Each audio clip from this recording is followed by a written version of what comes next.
In the first lesson today, Peter saw some bizarre food descending out of the sky on a sheet. Have you ever seen the show on TV called Bizarre Foods? It's the show with a guy named Andrew Zimmern. And what he does is he goes around the world and he eats foods that are not usual in the typical American diet. He goes to other countries and cultures and learns about them and shows us a glimpse of their lives. And in the process, he eats bizarre foods. To Americans, a lot of the stuff that he eats is just totally outrageous.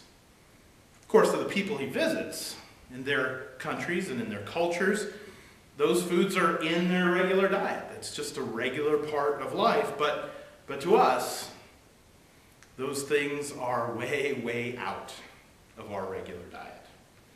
The other day he was in South America, and he had a wonderful dish. It was farm-raised, wood-grilled python. He said there are a lot of bones in python, apparently. So how would python be for you? Would that be in, or would that be out? It was another dish, if python's not your thing.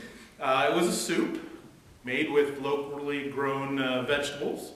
And in the soup there was one soft-boiled egg. Of course, it was a soft-boiled iguana egg. And what you had to do is, it was in the shell, and you had to take it out of the soup and put it in your mouth and then kind of squish out the egg contents with your teeth and then pull out the leathery shell afterwards. So how about iguana eggs? Are they in for you, or maybe out? We all have our limits. We all have things that we consider in or acceptable to us, and we all have things that we think of as out or unacceptable. And of course, that's not just with food, it's with everything in our lives. We all have limits and boundaries, and actually having healthy limits and boundaries in our lives is not a bad thing at all. In fact, it's a really good thing. It helps keep us physically healthy and mentally healthy and spiritually healthy too. And it's not just something that we do as individuals, but we also do it as communities. Wherever groups of people come together, whether it's a church or a town or a country, we get together, we agree on limits, boundaries, and those limits and boundaries help us live together, live in peace together. We decide together what's in, and we decide together what's out, what's acceptable and what's not. And that helps us all get along with each other. Having those boundaries in place, like I said, keeps us healthy, keeps us safe. The trouble comes when we think of those boundaries or those limits as perpetually and forever permanent, unable to be challenged or broken ever under any circumstances. Because the truth is, our boundaries and our limits are challenged and tested every single day, all the time. The tricky part is figuring out which boundaries we need to stand behind and defend, and which boundaries that we've had in place before need to actually be broken down and let go of, because the world is a different place. I had one of my long-standing food boundaries challenged a long time ago when I looked down at my plate for lunch, and there, staring back at me, was this little piece of raw octopus tentacle. And right there in the middle of that little piece of octopus tentacle was this perfectly round suction cup, kind of staring right up at me. That particular food challenge was given to me by a man named Kiyoshi Yutaka. See, before I went to seminary, I worked for the Coca-Cola Company. I was a product development scientist, and I made new beverages for the company. And Kiyoshi normally worked in Coke's Tokyo office, but he was over in the Atlanta office doing a year-long exchange. And so he worked beside us in the labs. He tried to learn how we did things in the United States. We tried to learn a little bit about how they did things in the Tokyo office. My lab mate Stuart tried to get Kiyoshi to teach him bad Japanese words. And then at the end of the year, when he was going back to Japan, we all went out to lunch together.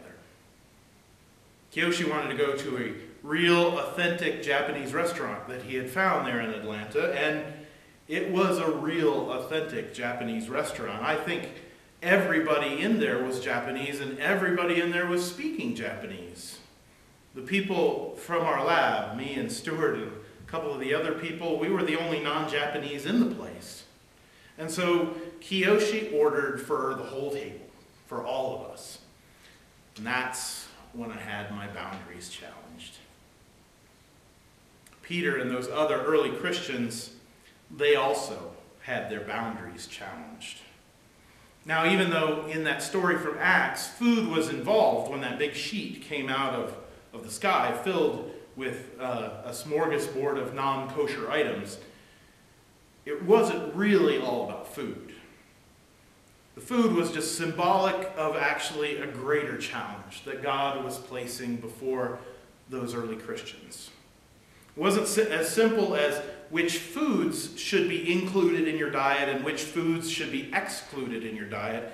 It was much more serious than that. The real challenge for Peter and the whole church was which people should be included in God's infinite grace and love, and which people should be excluded from God's grace and infinite love.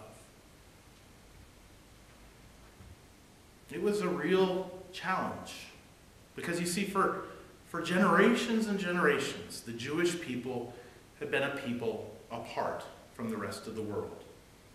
They were God's chosen people, and it was God who set them apart and gave them the rules that helped keep them apart from other people. They were called by God to live apart, to be God's chosen people. And the things that kept them apart from other people were woven into their law and into their culture for generations and generations. And it had become this solid, immovable, unchanging boundary. It had been in place for generations. And then came Jesus.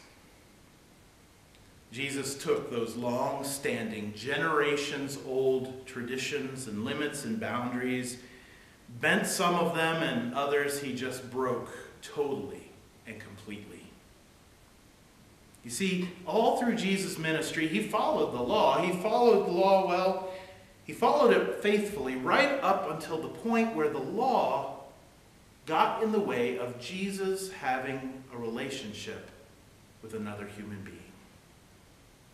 For Jesus, it was one thing to exclude a weird piece of seafood or maybe a Brussels sprout, which, by the way, I think should be excluded still to this day. But it was quite another thing to exclude a human being. When Jesus was confronted with the choice of either excluding a person or excluding a law, Jesus clearly, consistently, and forcefully excluded the law and pulled that person close to him. It was radical behavior. Jesus got in trouble for it all the time, over and over again. He ate with tax collectors and sinners and prostitutes, and that was breaking the law. He talked with people that were outside of his faith community, and that was breaking the law. He reached out and touched the sick and even the dead, bringing them healing and new life. That was breaking the law. Over and over again, Jesus took the rules that would keep him away from another human being. He took those rules that excluded people, and he didn't just bend them. He broke them and smashed them and trampled them into the ground.